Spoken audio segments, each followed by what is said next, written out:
Hello everyone, and today we will see the calendar of the 2025 Premier Padel season. Yeah, let's start right away, you don't want to lose time. So I will read this article and yeah, you can see a little bit of the calendar. Now I will show you a better image. And yeah, so first of all, let's start right away. So Premier Padel launches into US for the first time since the Miami P1 which was played as a first tournament in the 2022 year. Actually, in that case, Galan lost very early against Garrido in that tournament. But yeah, it's very interesting insights because there was a lot to do with fans of Garrido shouting something at LeBron. That was what happened. It was very interesting tournament. At least 7 new locations, including Buenos Aires, Cancun, and Germany. So first of all, very interesting to see Buenos Aires. So we'll see something in Argentina once again. Cancun is Mexico, but yeah, nothing new. And Germany. Germany is a big news. Was one of the big European states missing. So we saw in Premier Padel and World Padel Tour already Finland, Sweden. We saw Denmark a few years ago. We saw in 2019 actually, or 18. We saw, of course, Italy, France, Spain, Portugal, and so technically we were missing Germany and we are missing the UK. Of course, after Brexit, technically speaking, it's not in Europe, but yeah, doesn't matter, still in the same continent geographically. So that's very interesting to see. 24 tournaments across 16 countries with enhanced scheduling consideration. Yeah, but fair enough, that's good. 24 tournaments, quite a high number, but they're not going to start from January, so it's interesting. FIP Intercontinental Cup and FIP World Cup held in August and November. So yeah, very interesting. So that's a few interesting one. And we have a chance to look at the calendar ourselves, and we will do it at the end. So the Qatar Airways Premier Padel Tour will start on 10 February 2025, opening with the Riyadh Season P1.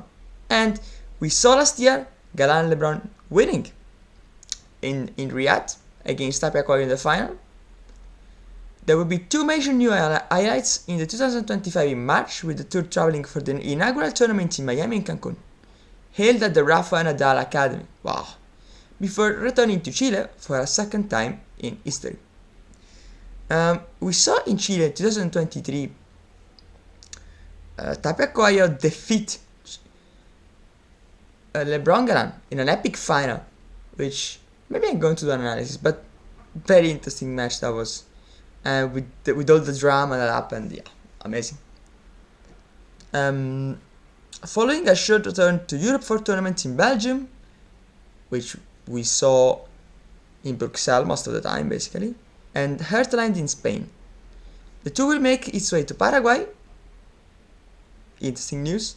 In May before debuting in the Argentinian capital of Buenos Aires. So very interesting one. So Europe will host several tournaments with June and October, so during summer, including a mid-season break scheduled in August. Basically like this year. And with a return to several recognized countries and locations including Italy, Rome and Milano. So there will not be Genoa in this year. Spain, Valladolid, Malaga, Madrid, and France. We will have 2 tournaments actually, Bordeaux and Paris. And then we go back to Rotterdam as well. The European leg will also include the first tournament in Germany. Wow. The turn will then return to the Middle East for the tournament in Egypt, New Jeddah. We saw this year's Tupac was to win. And the UAE, Dubai. With the regular season concluding with the Mexican Nation at the end of November. The FIP then will host the first edition of the first FIP International Cup in August, basically the equivalent of a Ryder and Labour Cup, which is team tournament, ahead of a mid-season break, with the 4th FIP World Cup pairs tournament held in November, played in November. So very interesting one.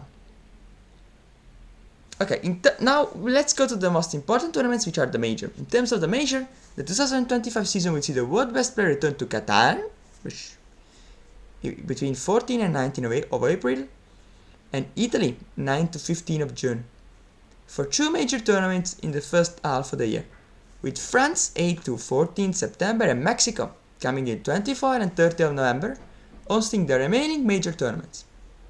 So the Qatar Premier PADEL Finals will return to Barcelona 2025 for its second edition, technically third edition, because you have to consider also 2023, even though it was not Premier PADEL yet. But yeah, I mean, it's not the first time they play in Barcelona at all. They played, sorry, not third time, actually they played also 2022, 2021, it's a tradition basically. So yeah, but the second time for Premier PADEL. The top 16 ranked players in the FIP race ranking in both men and women competition will qualify for the Premier PADEL season finale. So we saw this happen already. Now we will skip all the declaration and there is no fun, and go straight away to this. So let's try to understand a bit how this is working. So the first big tournament we'll see is in February, between 10 and 15, played in Riyadh. It's a P1. It's going to be interesting to see how the team starts, to have the first sensation. Last year we saw the win of LeBron Ganan against Tapia Coelho. We saw Stupadinano losing in the semis against LeBron Ganan. And yeah, pretty much it's interesting to see what's going to happen, even though most likely it's not going to indicate necessarily what's going to happen for the rest of the season. But for sure it will give us some insights of the new teams. Spain, P2, they will play between 24 and 2 of March. Very interesting one as well. And then we will have, they will head to Mexico. They will go to America basically for a classic 3 tournament. So the difference between this year and last year, this year the next year, is that they played in Riyadh, then they played in Qatar. So you can see here how they're switching a bit stuff. So they play in Riyadh, then they play to Spain.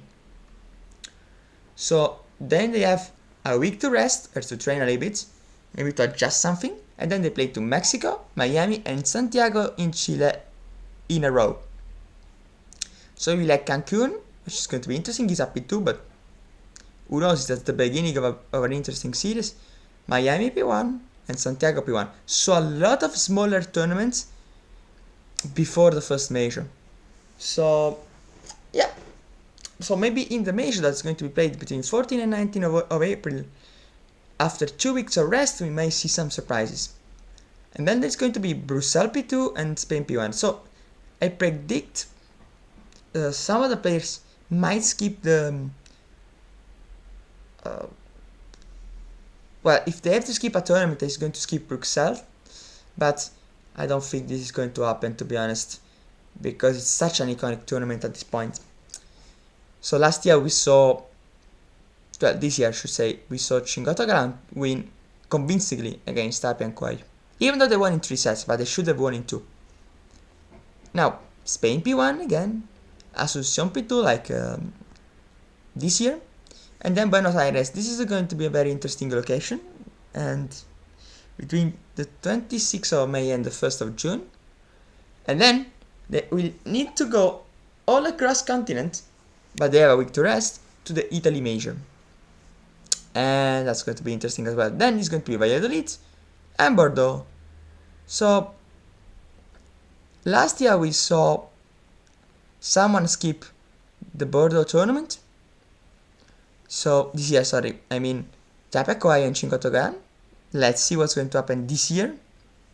Then it's going to be the P1 Malaga, and then the Scandinavian P2, yeah. So very interesting. Very, very interesting tournament is going to be the FIP International Cup. And then in September, we will have an insane series of tournaments. I mean, they've gone nuts. It's all in a row. This is basically Europe tour. Madrid P1, then Paris Major, which is going to be, I think, a little bit cold.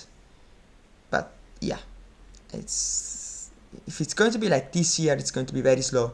So let's hope it's going to be a sunny week, because otherwise it's going to be a little bit more monotone. Then Germany, the first Germany tournament is in P2. We might see also this skip. Then another P2 in Germany between 22 and 28.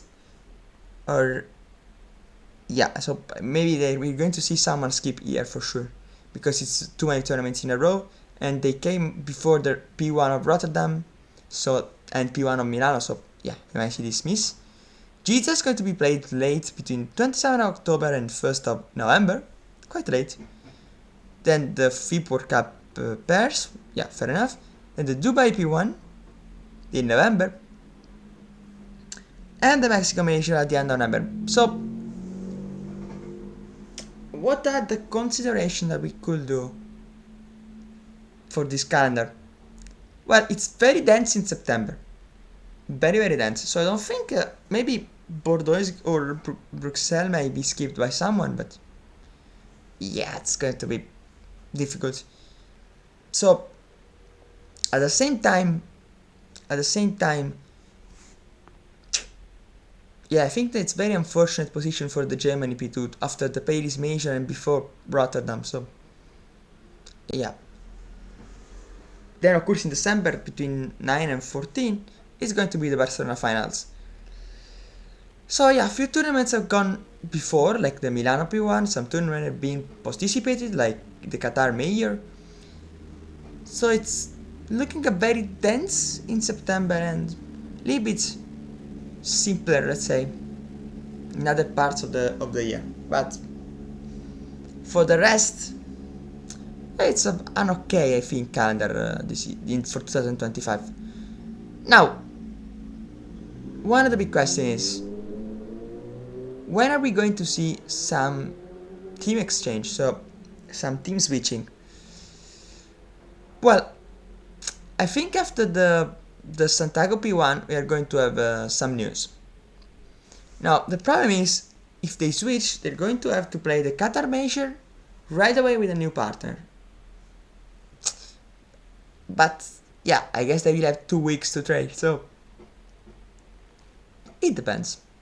But that's definitely the first potential break. I doubt anyone is going to break before Cancun. So, and if they don't break in Cancun, they're not gonna break. So let's maybe. So of the top team, I think we will see them play in the first major, like we are expecting. So Tapia Coelho, Cingotto Galan, Lebron Stupa, Paquito Bergamini. We're going to see Asburger Cardona, so Dinello Garrido. So yeah, that's what we're going to see.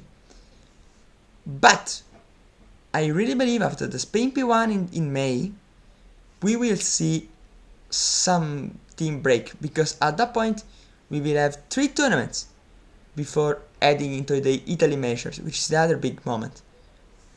And yeah, that's the first. The second thing, we're going to see something happen either after Malaga or after the Scandinavian P2. So these are the potential moments. After September starts, I don't think we see any change of teams until the end of the season. So yeah, that's pretty much it. I hope you enjoyed this little bit of a review of what's going to happen next year for Premier Padel, and I hope you get some info with this video. A little bit of a prediction. I think most likely Tapia and Coelho could end the year as world number 1 again. But I also predict that we're going to see some new teams doing much better. And I think I'm specifically thinking about Cardone and Asburger, Libak and Tello, and some of this. So yeah, guys, see you in the next video.